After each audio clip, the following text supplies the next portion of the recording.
You think you've seen it all out here, but this woman, she was on another level. A true professional. She had a technique I'd never encountered before, and her performance was absolutely relentless. She knew exactly what she was doing from the moment she climbed into my cab, and she didn't stop until she got the reaction she wanted. It took me days to fully recover from her particular and very potent set of skills. She was a master of her craft, I'll give her that. Out on the road, you get all kinds of propositions. Most are simple, some are strange, but they all follow a certain logic. But I once picked up a woman at a diner who made me an offer so direct, so physical, it left me speechless. She had a very specific service in mind, and she made it crystal clear she wasn't leaving my truck until she got what she'd come for. The rain was coming down in sheets, turning the parking lot of the sizzling skillet into a shallow, gray lake. Inside, it smelled like God's own kitchen, bacon grease, burnt coffee, and the faint, sweet perfume of maple syrup that's been soaking into a countertop for 30 years. It was the smell of a temporary home. I was halfway through a plate of country fried steak that could stop a man's heart from 100 yards, just trying to burn up the last hour before my logbook would let me roll again. Peace, quiet, the holy grail of my profession. Then, the whole diner's fragile peace got shattered by a voice that sounded like a CrossFit instructor yelling at you through a megaphone while you're doing burpees. What do you mean you don't have a plant-based option? It's 2024. Are you people living in the dark ages? I looked over, my fork paused midair. She was standing at the counter, squared off against a waitress named Brenda, who looked like she'd been chain-smoking since the Truman administration and had the gravelly voice to prove it. The woman was sculpted. You could see the definition in her shoulders right through her skin-tight, neon pink workout top. Her whole outfit probably cost more than my last set of tires. She looked like she just jogged here from another, more expensive planet where the primary exports were kale and condescension. Here we go, I thought, shoveling a forkful of gravy-soaked potato into my mouth. Another one who thinks the world is her personal yoga studio. The kind of person who sees a place like this not as a haven, but as a problem to be fixed, a relic to be updated for their convenience. Brenda didn't flinch. She just took a long, slow drag from an imaginary cigarette. Honey, we got eggs, we got bacon, we got sausage. It all comes from something that used to have a pulse. That's the protein we got. The woman looked like Brenda had just slapped her with a raw pork chop. This is unacceptable. My body is a temple. I require a precise, post-workout protein intake to maintain my physique. I watched her storm away from the counter, her eyes scanning the room like a predator looking for its next meal. Or, more accurately, its next victim. Her gaze swept past a couple of four-wheeler families trying to corral their sugar-crazed kids, a few old-timers in seed caps discussing crop prices, and then it landed on me. She froze, stared. I'm a big guy. Comes with the territory. Years of sitting on my ass and hoisting myself in and out of Kenworth will do that. I just stared back, my fork halfway to my mouth, making a silent prayer to whatever saint watches over tired truckers. Not me. Please, not me. She started walking towards my booth, a look of grim determination on her face. I braced myself for a lecture on the evils of cholesterol, the horrors of processed meat, or maybe a pamphlet on a juice cleanse. She stopped right at my table, looked me up and down, not with disgust, but with appraisal. It was a look I'd seen before, usually under the flickering neon of a truck stop sign at 2 in the morning. It was a look that measured potential, a silent calculation of mass and momentum. Fine, she announced to the whole diner, but looking straight at me. I'll get my protein another way. She leaned in, lowering her voice just enough that Brenda couldn't hear, a conspiratorial whisper laced with urgency. You look like you could handle an intense physical exchange. Let's do it right now. My fork clattered onto the plate. My brain did a full system reboot, the little blue screen of death flashing behind my eyes. It was 9 o'clock in the damn morning. The sun was up. People were eating pancakes. And this high-end, gym-sculpted woman was making a proposition. The world had officially gone insane. My road-worn brain, however, skipped right past the insanity and landed on the familiar logic of the transaction. Desperate, direct, making an offer for services rendered. The language was a little clinical, but the meaning was as old as the highway itself. I wiped my mouth with a napkin, tossed a 20 on the table, and stood up. "My rig's out front," I said, my voice a low rumble. We walked out into the rain, not another word between us. The deal, apparently, had been struck.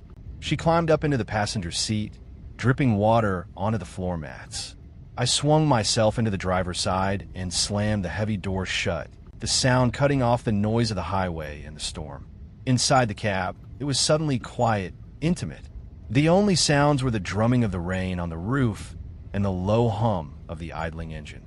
Well, I'll be damned, I thought, looking over at her in the dim glow of the dashboard lights. The lot lizards are unionizing and setting business hours. Good for them.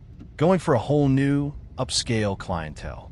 She sat there, rain beating on her impossibly toned shoulders, staring straight ahead through the windshield. The silence stretched out, getting thick and uncomfortable. I figured she was waiting for me to make the first move, maybe set the price. I've been in this game a long time. Some of them are shy, some are all business. This one was a new breed. The silence was finally broken by her, her voice a low, serious hum. "I hope you're ready for this," she said, turning to look at me. Her eyes were intense, like she was trying to see right through me. I don't hold back. Right to it, then I thought. "No hageling. I can respect that. Don't you worry about me, darling. I've been up and down this road more times than you've had hot dinners."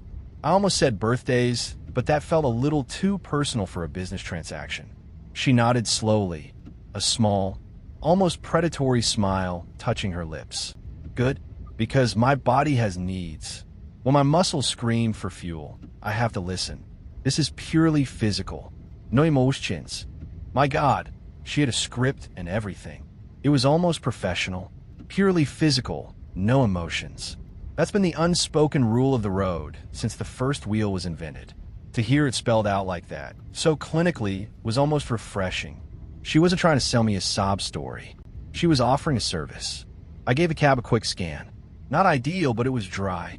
Still, broad daylight in the sizzling skillet parking lot felt amateurish. Just as I was thinking this, she started to move. She reached down, untied her fancy, day-glow running shoes, and kicked them off. They landed on the floor mat with a wet squelch.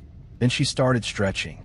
She rolled her neck with a series of loud cracks, then lifted her arms, arching her back in the cramped space. The neon pink fabric of her shirt strained, and I got a very clear, anatomical view of her back muscles. It looked like a road map of a mountain range.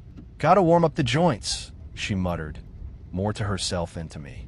"Don't want to pull anything." That was it. That was the signal. The warm-up. The pre-show entertainment. She was putting on a little performance, setting the stage, and expecting me to provide the proper venue. Amateurs do it in the parking lot. Professionals expect a little discretion. I might be a tired, cynical bastard, but I'm a professional, too. I turned the key. The big diesel engine roared to life, shaking the cab. She looked at me, a flicker of surprise in her eyes. I just gave her a slow, knowing nod and put the rig in gear. I pulled out of the diner lot, the 18-wheeler groaning as I turned back onto the service road. About a quarter-mile down, there was an old, overgrown turn-off, a gravel patch hidden from the highway by a thick stand of pine trees. Perfect. I swung the rig into the spot, the tires crunching on the loose rock, and pulled the brake. The hiss of the air brakes was the loudest sound in the world.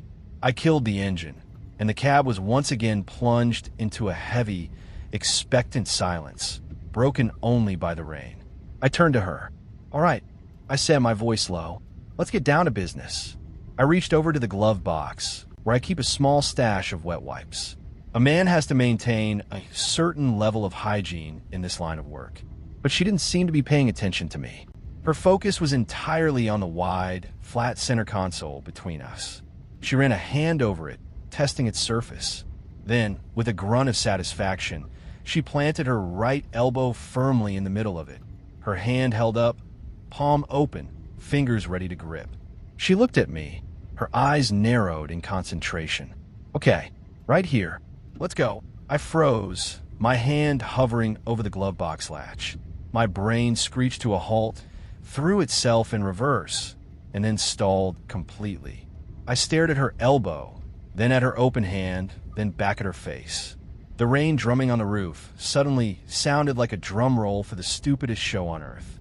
"What the hell is this?" I asked, the words coming out slowly. "It's the setup," she said, her voice tight with impatience. "Put your elbow on the console. Standard form. Small." I just stared. 1,000 possibilities, each more confusing than the last, collided in my head. Was this a new thing? Some kind of weird role-play scenario the kids were into these days? A test of strength before the main event? Was I supposed to thumb wrestle her for it? Is this part of the package? I finally managed to ask, feeling like an idiot. She looked at me like I'd just started speaking in tongues. "The what?" "No, this is the main event. Come on, big guy. Don't be shy. I need to get my reps in. My lats are screaming for a good concentric contraction." Reps? Lats? Contraction? The words were English, but they weren't forming a sentence I could understand. My entire, carefully constructed theory of the situation, the transactional nature of the encounter, the unspoken rules of the road, evaporated in an instant. The confident, seen-it-all professional trucker was gone, replaced by a baffled man sitting in a puddle of confusion. The air wasn't thick with expectation anymore. It was thick with the chilling vapor of pure, uncut crazy. Arm wrestle? My brain finally sputtered. Did she just say arm wrestle? In my truck. For protein? I looked from her hand, still poised and waiting, to her dead serious, protein-starved eyes. The woman wasn't trying to be seductive. She wasn't running a game. She was being completely, terrifyingly literal. And in that moment, I knew I hadn't picked up a lot lizard. I had picked up something far, far worse. I just had no earthly idea what it was called yet.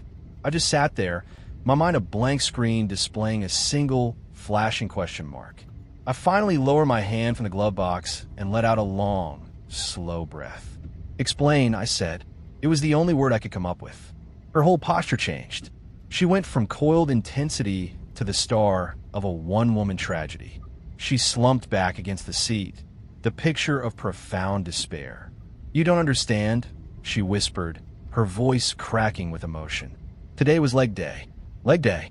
I maxed out on squats. I pushed myself to the absolute limit. My body is in a catabolic state. It's breaking down muscle tissue as we speak." I nodded slowly, as if any of that meant anything to me. My internal monologue was less sympathetic. Catabolic? Sounds like something you get from bad truck stop chili. "I have a 30 to 45-minute anabolic window post-workout," she continued, her voice rising with a desperate urgency. "That's the golden hour. It's when my muscles are screaming for nutrients to repair and grow. I need 40 grams of clean, plant-based protein isolate, a 5-gram hit of creatine monohydrate, and about 10 grams of branched-chain amino acids. That diner," she shuddered, as if remembering a war crime. "They offered me pork. Can you imagine? The sheer ignorance." I tried to imagine. I imagined a nice, thick-cut pork chop with a side of applesauce. It seemed fine. "I'm in prep," she said, leaning forward again, her eyes wide and pleading. "I'm 5 weeks out from the all-natural Mid-Atlantic Shredding Time Classic. My macros are dialed in to the microgram. This isn't a hobby, this is my life. Missing my post-workout protein shake because of some greasy spoon's nutritional backwardness could cost me my edge. It could cost me everything." She finished her speech, breathless, looking at me as if she'd just confessed she was a spy on the run from a foreign government.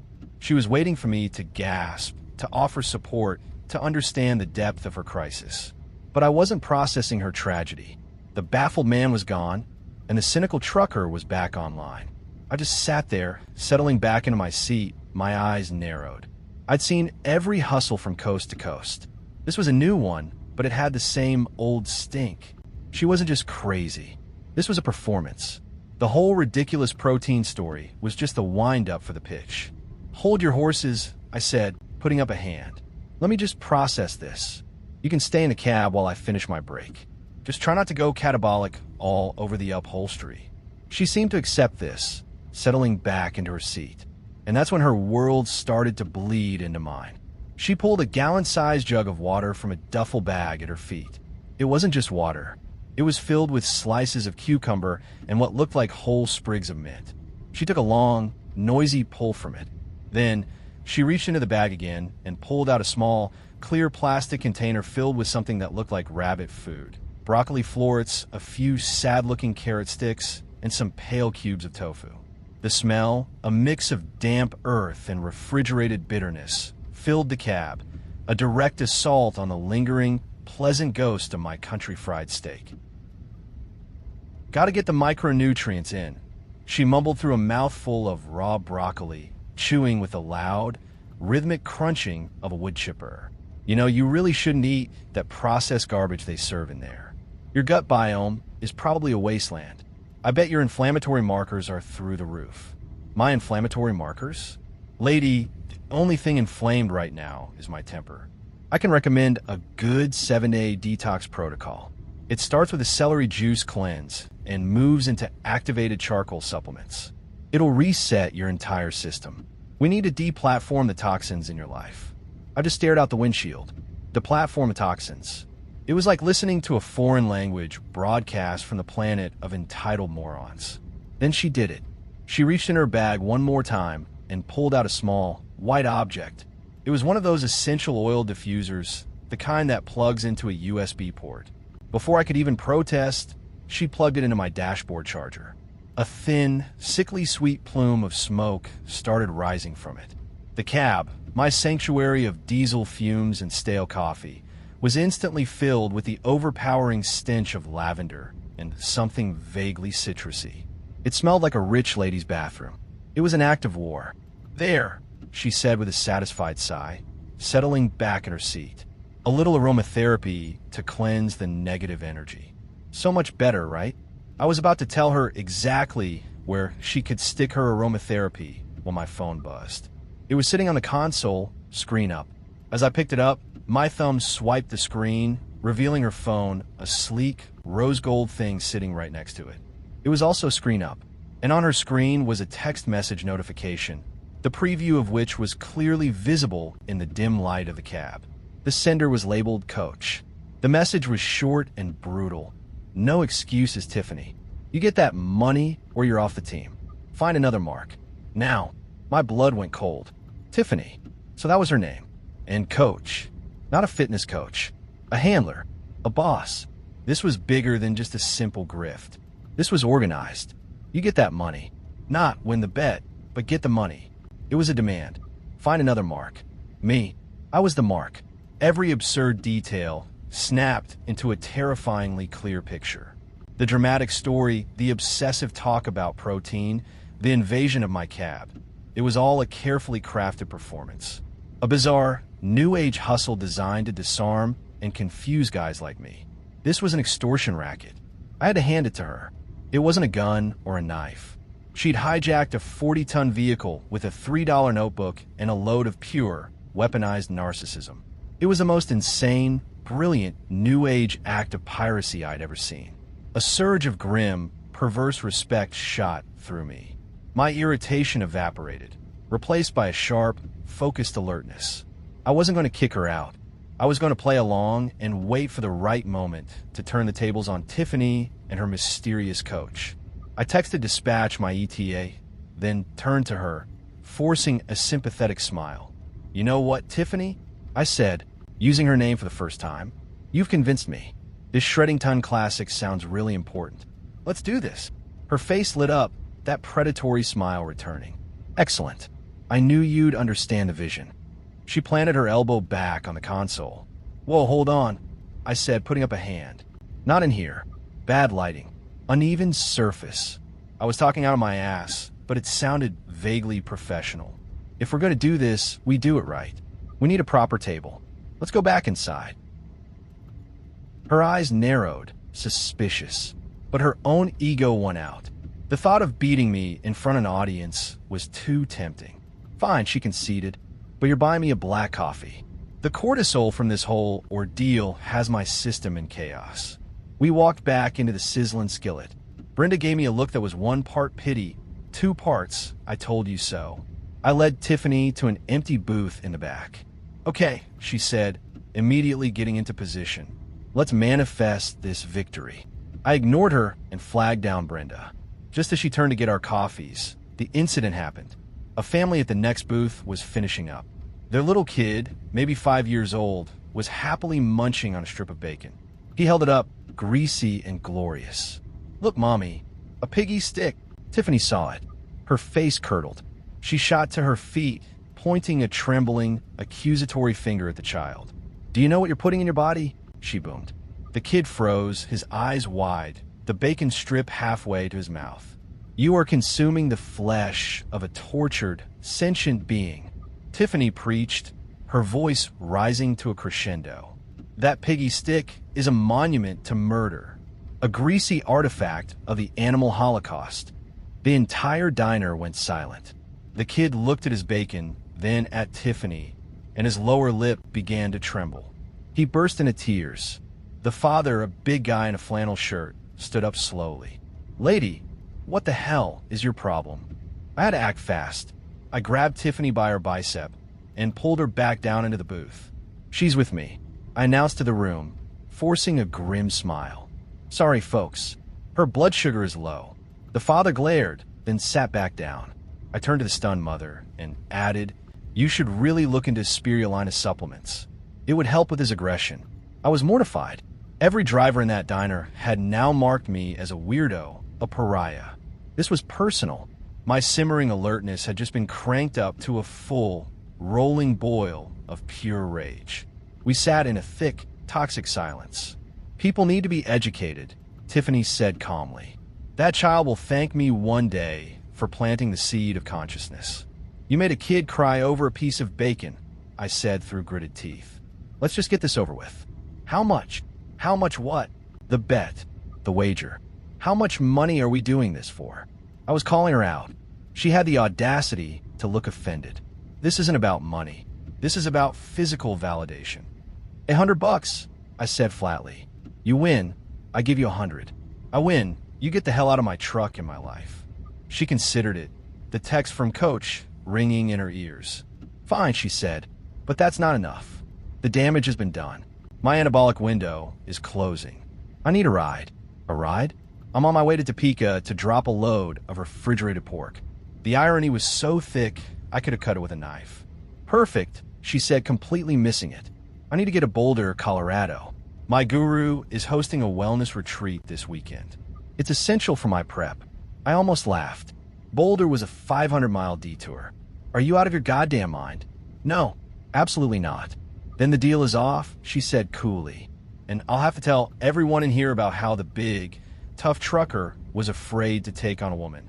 My reputation was being held hostage, but my livelihood was more important.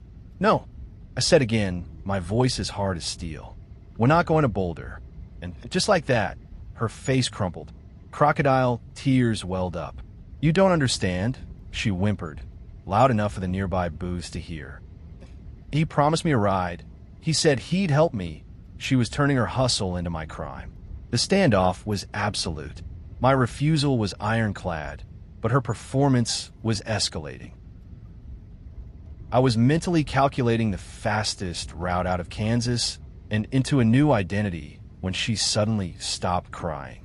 Okay, she said in a small, defeated voice. I am sorry. You're right. Can you just drop me at the next bus station? Please. It was a lifeline and I grabbed it. Yeah, of course. Selena. We can be there in an hour. The ride to Selena was a masterclass in awkward silence. I pulled into the bus station lot. There it is. Thank you, she said again. As she opened the door, she paused. Can I ask one last favor? I really need to use a restroom, and I don't want to leave my bag. Could you just watch it for 2 minutes? Against my better judgment, I nodded. Fine, but be quick. She scurried into the station. The nightmare was almost over. A few minutes later, she came hurrying back, got in, and shut the door. Okay, she said, her voice back to its normal, brisk tone. Let's go. Go where? I asked. This is it. This is where you get out. Don't be silly, she said, buckling her seatbelt. We're going to Boulder. I stared at her, then it hit me. I looked down at the console. My logbook. My paper logbook was gone. The one that detailed every mile, every stop, every hour. A federal document. Where is it? I asked, my voice dangerously quiet. She just smiled, a cold, triumphant smirk. In a safe place. Start driving. Head west. You take me to Boulder, you get it back.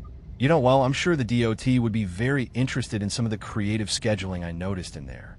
The humor was gone. The confusion was gone. Annoyance was a distant memory. All that was left was a cold, hard, diamond-like clarity. This was a hijacking. She hadn't just insulted my world or threatened my reputation. She had taken a piece of my professional soul hostage. This was an act of war. And in my world, you don't surrender. You find a way to win. The simmering rage from the diner. It all just switched off. It was like a circuit breaker had flipped in my soul, cutting power to every non-essential emotion. What was left was a silence, so profound it was almost peaceful. The sickly sweet lavender scent was no longer an irritant. It was just data, an indicator of a foreign contaminant that needed to be purged. I said, "Head west." She repeated, her voice sharp. I didn't answer. I simply reached down, released the parking brake with a familiar hiss, and put the rig in gear. I pulled out of the bus station lot. My movements smooth and economical. She was no longer a person. She was cargo. Unwanted, unscheduled, and extremely volatile. But cargo all the same. And the first rule of trucking is you're always in control of your cargo. She let out a little, satisfied sigh as the truck merged onto the interstate, pointing its nose toward the flat, endless horizon of western Kansas. She thought my compliance was her victory. She was wrong. My compliance was a declaration. She had brought a battle of wills into a world of logistics. Out here, emotions don't matter. Schedules, fuel consumption, weigh stations, and the unforgiving physics of a 40-ton vehicle are the only things that are real. She had my logbook, a little paper book of my past. I had her in the present, locked in a 2-ton steel box moving at 65 miles per hour. I kept my eyes on the road. The judgment was passed. This ride wasn't going to end in Boulder. It was going to end somewhere else. Somewhere appropriate. Somewhere the road would provide. She thought she was hijacking my truck. She didn't realize she'd just become another load, and I always deliver my load to its final destination. For the next hour, a strange calm settled in the cab. I drove. My sudden, quiet obedience seemed to unnerve her more than my anger had. She kept shooting little glances at me, her smugness slowly dissolving into a wary uncertainty. To fill the silence, she started talking. It was a nervous, rambling monologue about the importance of functional fitness, the evils of gluten, and the spiritual enlightenment one could only achieve through a properly executed deadlift. I just nodded every few minutes, my eyes fixed on the road ahead. I'd say. Sure. You don't say. Her victory was feeling hollow, and she couldn't figure out why. You're taking this very well, she finally said, a suspicious edge to her voice. Nothing I can do about it, is there? I replied, my tone perfectly even. You got the logbook. You're the boss. I even forced a little chuckle. Welcome to the trucking industry. Never a dull moment. This seemed to satisfy her. Her ego, needing to be the one in charge, accepted my surrender as its due. She relaxed back in her seat, pulling out her phone and scrolling through pictures of people with impossibly low body fat percentages. She was back in her world. She was winning. Meanwhile, my mind was a map. I was hunting. My eyes scanned every road sign, every billboard, every little green marker that flashed by. I needed something specific, an opportunity, an environment where her particular brand of crazy would clash with reality so violently that it would create its own solution. We were deep in the empty part of the state now, where towns were just rumors whispered between long stretches of nothing. Then I saw it, a small, hand-painted wooden sign, weathered and tilting slightly, staked into the dirt on the side of the interstate. It was easy to miss if you weren't looking for it, but I was looking for exactly it. The sign read, Hell's Kettle Cattle Auction and Stockyards. Live auction tonight, 7 p.m. Steakhouse and saloon open till late. A slow, cold smile spread across my face. I checked my mirror, flicked on my right turn signal, and started easing the rig off the interstate onto the gravel exit ramp. Tiffany looked up, alarmed. "Hey, this isn't the way to Boulder. What are you doing?" "Official stop," I said calmly, the plan now fully formed in my mind, brilliant and beautiful in its simplicity. "Federal law. I have to take my mandatory break. And I'm hungry." I rolled the rig down the long gravel drive. The air changed. The sterile, lavender-scented bubble was breached by the raw, primal smell of the earth. Hay, manure, and thousands of cattle. It was the smell of protein in its original, unpowdered form. Tiffany looked out the window, her face a mask of dawning horror. Hundreds upon hundreds of cows stood packed in wooden pens, their lowing a deep, mournful symphony. "What is this place?" she whispered, her voice trembling. "It's a death camp. It's a cattle auction," I said, my voice cheerful. I pulled the truck into a massive, muddy lot filled with other semis and killed the engine. "And I'm buying you dinner." I slid out of the cab before she could protest. The heart of the place was a huge, barn-like structure with a restaurant attached. A neon sign of a steer flickered above the door. She scrambled out and ran to catch up. "You can't leave me here," she hissed. "And you can't eat here. This is a monument to murder." "You're right," I said, stopping and turning to face her. "I can't, but you can." "What are you talking about?" "Your logbook," I said, my voice dropping. "It's not in the bus station. A woman can't walk into a men's room." "You bluffed. It's in your duffel bag, isn't it?" Her eyes went wide. She clutched the bag to her chest. "Bingo." "Now, here's the deal," I said, my voice hard and low. "Your guru is in Boulder. That's west. My reefer unit full of pork is due in Topeka. That's east. We have reached a logistical impasse." I pointed to the saloon entrance, where a group of weathered cowboys in dusty jeans and Stetsons were watching us. "Those fellas in there? They drive cattle. They are, by your definition, professional murderers. But they're also the only ride west out of here for the next 100 miles. You need a ride. They're your only option." Her face was pale. "No." "Oh yes," I said. "You're going to walk into that saloon, find the kindest-looking cowboy heading west, and you're going to deliver your sermon. You're going to tell him about the animal holocaust, about your catabolic state, and about how his F-150 runs on the blood of the innocent. You're going to plant the seed of consciousness. It's your mission in life, remember?" Tears of genuine fear and rage welled in her eyes. "You're a monster." "No, darling," I said, snatching the duffel bag from her grasp with one swift movement. "I'm a trucker. I'm just delivering you to your final destination, a reality check." I unzipped the bag, pulled out my logbook, and tucked it safely into my arm. Then I tossed the duffel bag at her feet. "Let's get physical," I said, savoring the irony. I turned and walked back toward my rig without a second glance. I could hear her start a scream behind me, a torrent of abuse and vegan buzzwords, but it was drowned out by the lowing of the cattle. As I climbed back into my cab, the peace was instantaneous. The lavender smell was already fading, replaced by the honest smell of diesel and dust. I started the engine, did a U-turn in the big lot, and headed back for the interstate, pointing my nose east. I didn't look in the rearview mirror. I didn't have to. I was maybe 5 miles down the road, the last rays of sunset painting the sky, when I finally allowed myself a deep, satisfying breath. The world was back in order. The scales of justice were balanced once again. I thought about Tiffany, alone in a muddy lot, faced with the choice of evangelizing to a saloon full of cattlemen or walking 100 miles through the dark. She thought the world was her personal gym, a place that should bend to her every whim. She was about to find out that most of the world is just a giant stockyard, and if you're not careful, you end up on the wrong side of the fence. Out here, the rule is simple: adapt or get left behind. She wanted to cleanse negative energy and deplatform toxins, so I just dropped her off at the factory. Sometimes the best detox is a big, fat dose of the